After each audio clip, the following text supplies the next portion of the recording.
برادران ملت اسلامی، السلام علیکم ورحمۃ اللہ وبرکاتہ۔ الحمد للہ وکفا وسلام علی حبیبہ المصطفى، اما بعد فاعوذ باللہ من الشیطان الرجیم، بسم اللہ الرحمن الرحیم۔ ان ینصرکم اللہ فلا غالب لکم وان یخذلکم فمن ذا الذی ینصرکم من بعدہ وعلی اللہ فلیتوکل المؤمنون۔ صدق اللہ مولانا العظیم۔ بارگاہ رسالت معاب صلی اللہ علیہ وسلم میں درود پاک کا ہدیہ پیش کریں۔ اللہم صلی علی سیدنا و مولانا محمد معدن الجود والکرم وآلہ واصحابہ الکرام وابنہ الکریم وبارک وسلم صلاة دائمة سرمدا ابدا۔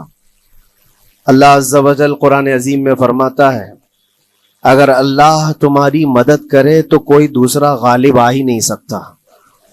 ان ینصرکم اللہ فلا غالب لکم، تم پر کوئی غلبہ حاصل نہیں کر سکتا اگر اللہ تمہاری مدد کرے۔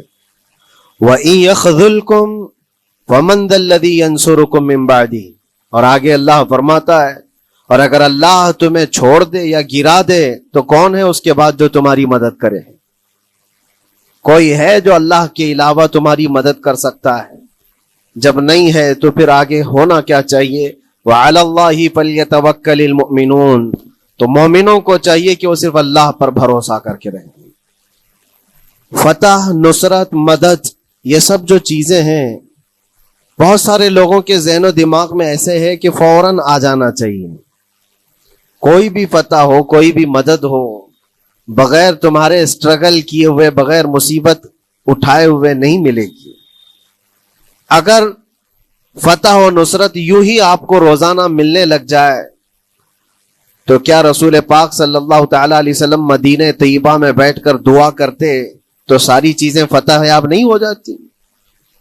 آپ صلی اللہ تعالی علیہ وسلم کو بدر میں جانے کی ضرورت کیا پیش آتی؟ احد میں اپنے 70 جوان صحابہ کی شہادت پیش کرنے کی ضرورت کیا پیش آتی؟ اور اسی طرح سے خیبر ہو کہ حنین ہو کہ طائف ہو، کتنی جنگیں ہیں جس میں اپنی جان کی بازی لگائی صحابہ نے۔ سب سے بڑا معرکہ تو کربلا کا دیکھیں آپ، جہاں پورا کا پورا خاندان شہید ہو گیا ہے۔ تو فتح و نصرت بغیر قربانی کے اور بغیر تکلیف کے ایسی ہی آ جائے؟ آج کے زمانے میں ہم سوچ کر کے بیٹھے، ایسا نہیں ہوتا۔ اسلام زندہ ہوتا ہے ہر کربلا کے باہر، اور اللہ کی مدد آتی ہے، یہ بھی نہیں ہے کہ نہیں آئے گی۔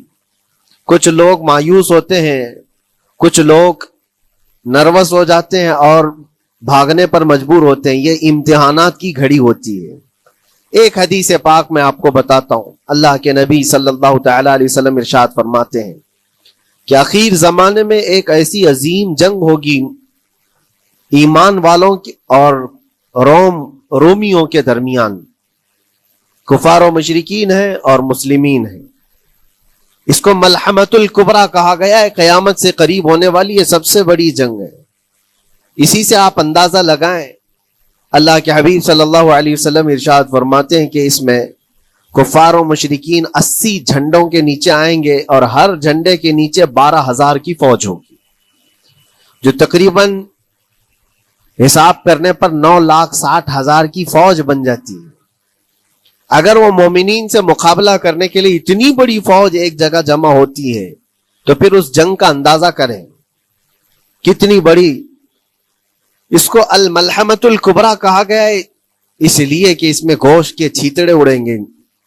ملحمہ جو کہا گیا ہے عربی میں کہ گوشت کے ٹکڑے ٹکڑے دیکھے جائیں گے، اس قدر اس میں جانیں جائیں گی۔ اس جنگ کے متعلق جو اللہ کے حبیب صلی اللہ علیہ وسلم نے پیشین گوئی کی ہے، جو پہلے سے خبر دی ہے، وہ کیا ہے؟ فرمایا کہ پہلا دن جب ہوگا مقابلہ کا تو اس میں مسلمانوں کی جماعت میں تعداد کتنی ہوگی یہ تو نہیں بتایا گیا۔ کفار و مشرکین کے تو پتہ ہے کہ 80 جھنڈوں کے نیچے آئیں گے، لیکن مسلمان اور مومنین جو لڑ رہے ہیں ان کی تعداد کا کوئی علم نہیں ہے ہمیں، لیکن یہ پتہ ہے کہ ان میں سے 1/3 ایک پوری جماعت کا 1/3 حصہ میدان چھوڑ کر بھاگ جائے گا۔ جنگ میں سے وہ میدان چھوڑ کر بھاگ جائیں گے جب اتنی شدت کی چیز ہو رہی ہو، مصیبت آ گئی ہے، تکلیف آ گئی ہے۔ ایک تہائی میدان چھوڑ کر بھاگ جائیں گے. اور ان پر کیا فرمایا حضور پاک صلی اللہ علیہ وسلم؟ فرماتے ہیں وہ دنیا کے روئے زمین کے بدترین لوگ ہوں گے, ان کی توبہ بھی قبول نہیں ہوگی. وہ سب سے بدترین لوگ ہوں گے, پیٹھ دکھا کر جو نکل چکے. دوسرا مرحلہ آئے گا, دوسرا پڑاؤ. ایک بہت سخت سٹرگل کرنے والا میدان ہے, مصیبت اٹھا رہے ہیں, مشقت اٹھا رہے ہیں. دوسرا دن ایسا ہوگا کہ مومنین کی جماعت کا 1/3 ایک تہائی حصہ شہید ہو جائے, قتل ہو جائیں گے. سوچو یہ بہت بڑی بات ہے. یہ دونوں چیزوں پر میں آج آپ سے گفتگو کرنا چاہتا ہوں. ایک تہائی حصہ میدان چھوڑ کر بھاگ جا رہا ہے اور ایک تہائی حصہ قتل ہو گیا, شہید ہو گئے. بچے کتنے ہیں؟ 1/3. لاسٹ میں ایک تہائی حصہ بچا ہے. یعنی ایک میں اگر 3 پارٹ کریں تو 2 پارٹ تو ختم ہو گئے, ایک پارٹ بچا ہے. اور اللہ کے نبی صلی اللہ علیہ وسلم فرماتے ہیں اللہ رب العزت اس آخری تہائی حصے کو فتح مبین عطا فرمائے گا. فتح تو ہے ان کی, فتح ہوگی ان کی, لیکن جو حصہ بچا ہوگا وہ آخر کا 1/3 حصہ ہوگا. اب اس پر مجھے عرض یہ کرنا ہے, مومنوں کو اگر فتح دیکھنا ہے, اللہ کی نصرت اور مدد دیکھنی ہے, تو یہ 2 چیزیں تو برداشت کرنی پڑیں گی. کون سی؟ پہلی چیز اپنوں کا چھوڑ کر بھاگ جانا, اور دوسرا اپنوں کا اپنے سامنے مر جانا. یہ دونوں چیزیں ہمیں دیکھنا پڑے گا. بہت سارے ایسے ہوں گے جو چھوڑ کر جا چکے ہوں گے, دامن چھڑا رہے ہوں گے, بھاگ چکے ہوں گے, اور کچھ وہ ہوں گے جو لڑتے لڑتے اپنی جان دے چکے ہوں گے. یہ دونوں بھی بہت سخت مسئلے ہیں میرے عزیزوں. انسان کو یہ پگھلا دیتی ہیں چیزیں. اگر آپ کو ایسا لگے کہ میرے اپنے جاننے والے لوگوں میں سے کچھ لوگ مجھے چھوڑ کر بھاگ جا رہے ہیں, تو یہی انسان ٹوٹ جاتا ہے. اس کے دل کی کیفیت بدلنے لگ جاتی ہے. وہ پھر مایوسی کا شکار ہونے لگتا ہے. میری جماعت میں 100 لوگ تھے, 90 تو بھاگ رہے ہیں, 10 کیا کریں گے؟ اس کا اندر سے جو عزم تھا, حوصلہ تھا, وہ ڈاواں ڈول ہونے لگ جاتا ہے. اپنوں کا چھوڑنا یہ بہت بڑی آزمائش ہوتی ہے. وہ کسی بھی میدان میں آپ دیکھ لیں, کسی بھی میدان میں اپنے لوگ اگر چھوڑ دیتے ہیں تو یہ اس کے لیے آزمائش ہے بہت بڑی. اور دوسری آزمائش تو یہ ہے, بچے آدھے تھے, اس میں سے تو آدھے انتقال کر گئے. کبھی میرا عزیز دوست, کبھی میرا عزیز مشورہ دینے والا مشیر, کبھی بہت زیادہ مجھے سپورٹ کرنے والا, ایسے لوگ جب انتقال کرنے لگ جائیں تب پھر آدمی پھر ٹوٹ جاتا ہے. کچھ تو بھاگ گئے اور کچھ تو قتل ہو گئے. میں کیا کروں گا؟ میرے عزیزوں, جو آخر میں بچنے والے لوگ جو ہوتے ہیں نا, وہ معمولی نہیں ہیں. وہ اللہ کی ذات پر سب سے زیادہ توکل کرنے والے لوگ ہیں. ان کو کوئی چیز ہٹا نہیں سکتی. اپنوں کی بے وفائی بھی ان کے قدموں میں لرزہ نہیں لاتی, اور اپنوں کا انتقال ہو جانا بھی ان کے حوصلوں کو نہیں توڑتا. تبھی جا کر کے اللہ تعالیٰ انہیں فتح مبین عطا فرماتا ہے.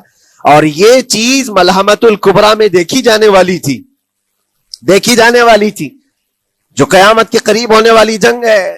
لیکن میرے عزیزوں, آج ہم نے اپنی آنکھوں سے یہ مشاہدہ کیا ہے غزہ کی سرزمین پر, فلسطین میں 15 مہینے کے بعد آج صہیونی حکومتیں اور یہودی غاصب حکومتیں صلح کرنے پر اور ایگریمنٹ کرنے پر مجبور ہو گئی. دنیا ان کے منہ پر تھوک رہی ہے. تم 50,000 سے زیادہ لوگوں کو قتل کر کے صرف 200 لوگوں کو چھڑانے کے لیے آج بھی فتح کا جشن منا نہیں پا رہے ہو, بلکہ پھر جھک کر کے ان کے ساتھ معاہدہ ایگریمنٹ کرنے پر مجبور ہو.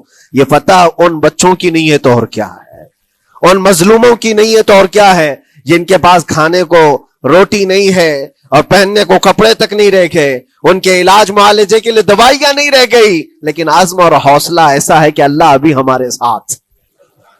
میرے عزیزوں, ان کے توکل اور ان کے عزم کے متعلق یہ صرف اور صرف اخبار کی باتیں نہیں ہیں, سوشل میڈیا کی باتیں نہیں ہیں. مخبر صادق رسول کریم صلی اللہ علیہ وسلم نے 1400 سال پہلے ہی بشارت دی تھی. اللہ کے نبی صلی اللہ علیہ وسلم فرماتے ہیں کہ دمشق کے ابواب یا پھر بیت المقدس کے آس پاس رہنے والوں میں ایک جماعت ہمیشہ قیامت تک ایسی رہے گی جو حق کے لیے لڑتی رہے گی. حضور پاک صلی اللہ علیہ وسلم فرماتے ہیں حق کے لیے وہ لڑتی رہے گی، قیامت تک ایک جماعت ہوگی. اور ان کی فضیلت میں میرے آقا فرماتے ہیں کہ ان لا یضرهم خذلان من خذلهم، ان کو دھوکہ دینے والوں کا دھوکہ ان پر کچھ اثر نہیں کرے گا، یا پھر ان کو چھوڑ دینے والے یا ان کی بات نہیں کرنے والے، یہ سب چیزیں ان کو کچھ بھی ضرر نہیں پہنچائیں گی. میں اس سے قبل اسی مسجد میں آپ کے پاس اس حدیث کو دہرا چکا ہوں، بیان کر چکا ہوں. اللہ کے نبی صلی اللہ علیہ وسلم فرماتے ہیں ان کو کوئی چیز نقصان نہیں پہنچائے گی، دھوکہ دینے والوں کی دھوکہ دڑی ان کا کچھ نقصان نہیں پہنچائے گی. آپ ہو سکتا ہے سوال کریں، عمارتیں ٹوٹ کر راکھ میں بدل گئی، ہزاروں بچے قبروں میں سو گئے، کتنی عورتیں بیوہ ہو گئیں، کتنوں کے گھر اجاڑے گئے، کتنوں کے ہاتھ پیر توڑے گئے ہیں، بمباری میں وہاں پر کون صحیح سلامت رہا، 2 لاکھ کے قریب لوگ متاثر ہوئے، اور مولانا آپ کہتے ہیں حضور نے فرمایا حدیث میں ان کو کچھ نقصان نہیں ہوگا. یہ نقصان نہیں ہے تو کیا ہے؟ ہو سکتا ہے آپ کے ذہن میں یہ سوال گردش کر رہا ہو، آپ بار بار یہ سوچ رہے ہوں گے اللہ کے نبی نے فرمایا ان کو کوئی چیز نقصان نہیں دے گی، دھوکہ دینے والوں کی دھوکہ دڑی سے ان کا کچھ بگڑے گا نہیں. اتنا تو بگڑ چکا، پورا راکھ میں بدل گئے، علاج کرانے کے لیے دوائی تک نہیں ہے، تو پھر کیا؟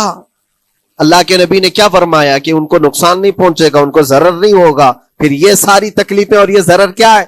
میں بتاتا ہوں میرے عزیزوں، جسم کا نقصان، جان کا نقصان، مال کا نقصان، جائیداد کا نقصان، یہ اللہ کے نبی نے نہیں فرمایا. یہ نقصانات مومن کے لیے کوئی معنی نہیں رکھتے. اگر ایمان سلامت ہے تو پوری کائنات سلامت ہے، اور یہ اللہ تبارک و تعالیٰ نے آج تک ان کے ساتھ رکھا ہے. ان کا ایمان محفوظ ہے، ایمان موجود ہے، جس کی وجہ سے یہ سارے نقصانات کچھ معنی نہیں رکھتے. اس لیے کہ یہ تکلیفیں، یہ جو ساری مصیبتیں آئی ہیں، اس پر تو اللہ تعالیٰ نے اجر عظیم کا وعدہ فرمایا ہے، اجر عظیم کا وعدہ فرمایا ہے.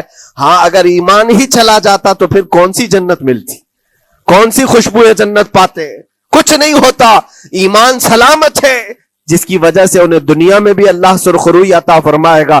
ایک بھی جگہ سے کہیں ان نہتے مسلمانوں کو جو غریب مظلوم ہیں اور ٹوٹے پھوٹے ہاتھوں اور ٹکڑے پہنے ہوئے بچے ہیں، ان کو کوئی یہ نہیں کہتا کہ یہ ظالموں کے لوگ ہیں، بلکہ ہر کوئی یہ کہتا ہے ایک ظالم کے خلاف جس کے پاس دنیا کے سارے آئٹم پاور ہیں، لیکن یہ نہتے بچے کھڑے ہیں، دعائیں بھی ان کے ساتھ ہیں اور رحمت الہی بھی ان کے ساتھ ہے. سلام ہے ان غزہ کے مظلومین کو. اور وہاں تو بچے، مرد تو مرد، عورتیں. آپ نے سنا ہوگا ان جوان لڑکیوں کا، میں نے دیکھا تھا، وہ کہہ رہی تھی کہ ہم رات کو برقع پہن کر کے اور رات کو ہم حجاب پہن کر کے سو جاتی ہیں، اس لیے کہ بمباری میں جب گھر تباہ ہو جاتے ہیں، صبح لوگ لاشیں اٹھانے آتے ہیں تو کہیں ہم بے پردہ لاشوں میں نہ مل جائیں. سلام ان بہنوں کو. آج وہ عورتیں سبق لیں ان سے جن کو اللہ نے ہر طرح کی نعمتیں دی ہے. تمہارے گھر میں جائیداد بے پناہ ہے، مال و دولت بے پناہ ہے، کپڑے روز بدلنے کے لیے تمہارے پاس ہیں، سب رکھ کر کے تم عورتوں کو، آج ہم بازاروں میں جو بے پردہ دیکھتے ہیں، یہ شادی محلات میں ہر جگہ جو عورتوں کی بے حیائی اور بے پردگی دیکھ کر پھر میں سوچتا ہوں سلام ان بہنوں کو جو موت کی رات بھی حجاب ہٹانا نہیں چاہتی، اس لیے کہ دنیا سے جائیں تو اللہ کی بارگاہ میں حجاب کے ساتھ جائیں. یہ ایمان ہو تو پھر اللہ تبارک و تعالیٰ کی مدد بھی آتی ہے، نصرت الہی آتی ہے. مجھے بتاؤ میرے عزیزوں، 50,000 کا خون کر دینے والا وہ ظالم اور غاصب اسرائیل، وہ اپنے 200 قیدیوں کو چھوڑا کیوں نہیں سکا؟ وہ حاصل کیوں نہیں کر سکا 200 لوگوں کو؟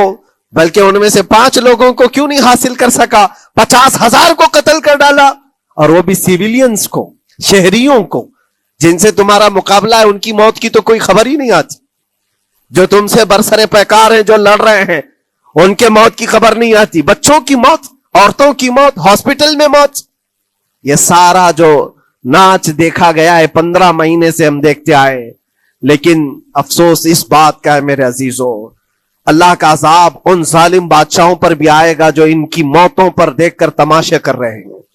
وہ اپنی عیاشیوں میں مصروف ہیں، وہ اپنے عیش قدوں میں شراب نوشی اور کباب خوری پر مصروف ہیں، اور ان بچوں کی تڑپتی ہوئی لاشوں پر وہ اپنی کرسیاں سجائے بیٹھے ہیں. وہ عرب کے ظالم بادشاہ کہاں ہیں جن کے گھروں میں سونے کے ٹوائلٹ بنائے گئے ہوں، جو سونے کی کرسی پر بیٹھ کر کے حکومت اور تخت بچھاتے ہوں، میرے عزیزوں ان کی بھی پکڑ آنے والی ہے، آپ انتظار کرو، کیونکہ اللہ تعالیٰ قرآن میں فرماتا ہے وَسَيَعْلَمُ الَّذِينَ ظَلَمُوا أَيَّ مُنْقَلَبٍ يَنْقَلِبُونَ، ان قریب ظلم کرنے والے یہ پہچان لیں گے کہ اللہ ان کو کس پلٹی میں گرائے گا، وہ کس پلٹی میں، کس کھائی میں جا کر کے گریں گے۔ اندازہ کرو، ظالم صرف وہی نہیں ہے جو بمباری کرتا ہے اور قتل عام کرتا ہے، ظالم وہ بھی ہے جو تماشائی بن کر کے لوگوں کا سپورٹ کرتا ہے، ان لوگوں کو سراہتا ہے جو ظلم کر رہے ہیں۔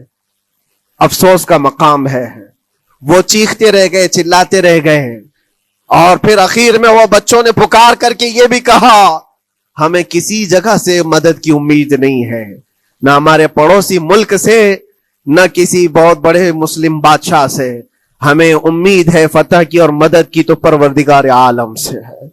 اور یقیناً مومنوں کے لیے اللہ نے یہی فرمایا وَعَلَى اللَّهِ فَلْيَتَوَكَّلِ الْمُؤْمِنُونَ، اور مومنوں کو چاہیے کہ صرف اللہ ہی پر بھروسہ کریں۔ میں نے دیکھا ہے میرے عزیزوں، یہ دنیا صرف اور صرف لالی پاپ پکڑا سکتی ہے تمہیں، ان کے ہاں مدد کی کوئی گنجائش نہیں ہے، یہ ہمارے ساتھ کھیلتے ہیں، ان کے دلوں کے اندر سے رحم غائب ہے، یہ بچوں کی تڑپتی ہوئی لاشوں کو دیکھ کر کوئی آواز تک نہیں اٹھاتا، جو آواز اٹھانے والا اس کو کیس کر کے بند کر ڈالیں گے۔ جو بھی اگر مظلوموں کے لیے آواز اٹھائے، ان کا پرچم لہرائے، تو کتنے تو یہاں پر FIR ہو گئے، بند کر دیے گئے۔ کیوں؟ مظلوموں کے لیے آواز اٹھانا کیا یہ ہمارا رائٹ نہیں ہے، ہمارا حق نہیں ہے؟ تم ظالموں کے لیے علل اعلان بات کر سکتے ہو، ہم مظلوموں کی بات بھی نہیں کر سکتے؟ کیسی بات ہے میرے عزیزو، ہم جس دنیا میں جی رہے، اسی لیے میں آپ سے کہتا ہوں اٹھو، وہ گر نہ حشر نہ ہوگا پھر کبھی، دوڑو کہ زمانہ چھال اپنی چل گیا، قوت عشق سے ہر پست کو بالا کر دو، دہر میں نام محمد سے اجالا کر دو۔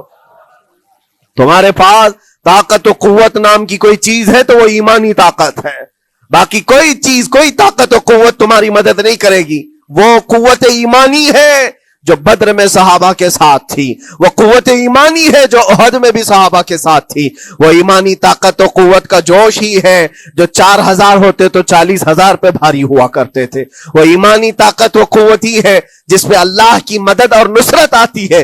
آج مومنو، آپ سب سے زیادہ اللہ پر توکل کرو، اللہ پر بھروسہ کرو۔ میں نے دیکھا ہے میرے اپنے معاملات میں 8 مہینے تک میں اسٹرگل کرتا رہا، پل پل دیکھتا رہا، اور ایسی زمین پر مجھے لٹایا جاتا جہاں فرشی بھی نہیں ہے، پتھروں کی زمین پر لیٹ لیٹ کر کے ہماری کمر ٹوٹنے پر آتی۔ اس وقت لوگ یہ کہتے فلاں کی طرف سے مدد آ جائے گی، فلاں کی طرف سے مدد آ جائے گی، ہم نے یہ لائن بھی لگا دی ہے، یہ سورس بھی لگا دیا ہے، ہر طرف دیکھتا رہا، اخیر میں پھر یقین ہوا مدد کہیں سے نہیں، میرے پروردگار سے ہی آئے گی۔ اللہ ہی مدد کرتا ہے مومنوں کی، بس یہ ہے کہ صبر ضروری ہے اور تھوڑی مصیبت اٹھانا ضروری ہے، اس لیے کہ مزاج ہے اسلام کا، اسلام زندہ ہوتا ہے ہر کربلا کے بعد۔ اپنی قربانیاں دو اور قربانیاں ضائع نہیں ہوتی، رنگ لائیں گی، ہماری شہادتیں رنگ لائیں گی، ان بچوں کی شہادتیں رائے گاہ نہیں جائیں گی جو 40,000 کے قریب شہید ہو چکے ہیں، وہ رنگ لائے گی۔ فتح بیت المقدس کے لیے ان کی قربانیاں، ان کی شہادتیں ایک عظیم باب بن کر کے نکلیں گی، ایک عظیم دروازہ بن کر کے نکلیں گی۔ آپ انتظار کرنا، وہ دن قریب آ رہا ہے جس کے متعلق میرے مصطفیٰ نے بشارتیں دی ہیں۔ ایک وقت وہ آئے گا جب امام مہدی کا ظہور ہوگا اور صرف پرچم اسلام لہرائے گا، وہ دن آئے گا، یہ قربانیاں ضائع نہیں جائیں گی میرے عزیزوں۔ اور اللہ کریم نے قرآن میں فرمایا، آپ لوگ ڈرتے ہوں گے مولانا پھر سے یہ ساری چیزیں بول رہے ہیں، ان کو برا لگے گا، ان کو برا لگے گا، بہتوں کو برا لگے گا، یہ میری بات نہیں، قرآن کہتا ہے وَلَوْ كَرِهَ الْكَافِرُونَ وَلَوْ كَرِهَ الْمُشْرِكُونَ۔ اللہ قرآن میں فرماتا ہے یریدون لیطفئوا نور اللہ بافواہہم، لوگ تو چاہتے ہیں اللہ کے چراغ کو اپنے منہ کے پھونکوں سے بجھا دیں، اللہ کے چراغ کو اپنے منہ کے پھونکوں سے بجھا دیں۔ اللہ کا چراغ اسلام ہے، اللہ کا چراغ یہ قرآن ہے، اللہ کا چراغ رسول پاک کی ذات ہے، اور ظالم یہ چاہتے ہیں اپنے منہ کے پھونکوں سے اس چراغ کو بجھا دے۔ اور قرآن کہتے ہیں واللہ متم نورہ، اللہ تعالیٰ اپنے نور کو، اپنے چراغ کو مکمل کر کے رہے گا اور پوری دنیا میں غالب آ کر رہے گا۔ آخر میں یہ جملہ اللہ نے فرمایا اگرچہ کافروں یہ بات ناپسند کرتے ہو، اگرچہ مشرک یہ بات ناپسند کرتے ہو، میں نہیں کہہ رہا، اللہ کہہ رہا ہے یہ بات تو بری لگے گی ہی۔ ایسا کیوں بولتے ہیں؟ اس لیے کہ یہ ہونے والا ہے جو قرآن نے کہا۔ یاد رکھو زمین اوپر جا سکتی ہے، آسمان نیچے آ سکتا ہے، لیکن میرے رب کا فرمان کبھی ٹل نہیں سکتا۔ جو قرآن نے کہا ہے وہ ہو کر رہے گا، اور اسی پر ایمان ہم سب مومنوں کی شان ہے، ہم سب مومنوں کی شان ہے۔ بس آپ کے لیے ذمہ داری یہ ہے، آؤ ان برائیوں کی وادیوں سے جس میں پڑے ہوئے ہو، نوجوانوں سے میں گزارش کرتا ہوں تمہاری نمازوں کا حساب کر لو، تمہارے اپنے اعمال کا حساب کر لو۔ اللہ کی مدد کو پکارتے ہو تو یقیناً اپنے چہرے صاف تو کر لو، اپنے دلوں کو پاک تو کر لو، اپنے اعمال، اپنی پیشانیوں کو مسجدوں کے سجدوں سے سجا تو لو۔ پھر مانگنے میں تمہیں ایک مزہ بھی آئے، ایک لطف بھی آئے، رحمان کی بارگاہ میں ہاتھ اٹھائیں تو آپ کو لطف بھی آئے، اپنے لیے بھی اور مظلومین کے لیے بھی مانگنے میں مزہ تو آئے۔ لیکن جب آج ہاتھ اٹھاتے ہیں تو پھر یہ دل میں بات آتی ہے فجر تو قضا کر کے سویا تھا، عشاء تو پڑھا نہیں تھا، اور میرے حالات یہ ہیں، حرام کھایا ہوا ہے، کسی کا مال غصب کیا ہوا ہے۔ ان تمام معاملات کو لے کر کس طرح سے ہاتھ اٹھاؤ گے اللہ کی بارگاہ میں؟ پہلے اپنے آپ کو پاک کر لو میرے عزیزوں، جب صاف ستھرے ہو جاؤ تو پھر اللہ کی مدد بھی آئے گی۔ اس لیے کہ دنیا میں ہم نے دیکھا ہے صاف پیالہ لے کر کے آؤ گے تو دودھ بھی ڈالا جا سکتا ہے اور مٹھائی بھی دی جا سکتی ہے، لیکن پیالے میں ہی کیچڑ بھر کر کے لاؤ تو دودھ دینے والا کیا اس میں دودھ ڈالے اور مٹھائی دینے والا کیا اس میں مٹھائی ڈالے۔ یہ تو دنیا والوں کا دستور ہے، بلا تشبیہ و بلا تمثیل۔ اپنے پاک دلوں کو لے کر اللہ کی بارگاہ میں جاؤ تو فوراً تمہارے لیے مدد بھی آ جائے، فوراً مدد بھی آ جائے۔ اللہ کریم ان غزہ کے نہتے اور مظلوم مسلمانوں کی فتح کو سدا قائم و دائم رکھے، اور ان کے ٹوٹے پھوٹے بکھرے گھروں کو اللہ تعالیٰ پھر سے آبادی عطا فرمائے، ان کے کمزوروں کو مولا طاقت و قوت عطا فرمائے، ان کے شہیدوں کو مولا اجر عظیم نصیب فرمائے، ان کی بیواؤں کو مولا صبر جمیل عطا فرمائے، ان کے یتیموں کو مولا طاقت و قوت عطا کرے، ان کی مسجدوں کی آواز اور ان کی گونج کو مولا پھر سے بلندی عطا فرمائے، اور ان کے صبر اور ان کے استقامت اور ان کے حوصلے کو مولا پورے دنیا کے مومنین کے دلوں میں قائم عطا فرمائے۔ ان کے ہر طرح کے حوصلے، ان کے صبر اور ان کے مجاہدانہ استقلال کو مولا ہم سب کے لیے ذریعے نجات عطا فرمائے۔ ہماری نسلوں کے لیے اللہ تعالیٰ ایک سبق آموز حکایت عطا فرمائے۔ مولا کریم تیرے دربار میں دعا ہے ہم سب کو بزدلوں کی جماعت سے نجات عطا فرما۔ مولا ہم کو منافقین اور مشرکین اور کافرین کے وسوسوں اور ان کے تمام فتن و شرور سے محفوظ فرما دے۔ ہم سب کو ظالموں کے ظلم سے بچا، فتنوں کے فتنے سے بچا، شرین کے شر سے بچا، حاسدین کے حسد سے بچا، جلنے والوں کی جلن سے محفوظ فرما۔ خدایا قدیر و جبار آخری سانس تک ہمارے ہاتھوں کو غیروں کے سامنے پھیلنے سے محفوظ فرما دے۔ تو اپنا اور اپنے حبیبوں کا محتاج بنائے رکھ۔ وآخر دعوانا ان الحمدللہ رب العالمین۔ السلام علیکم۔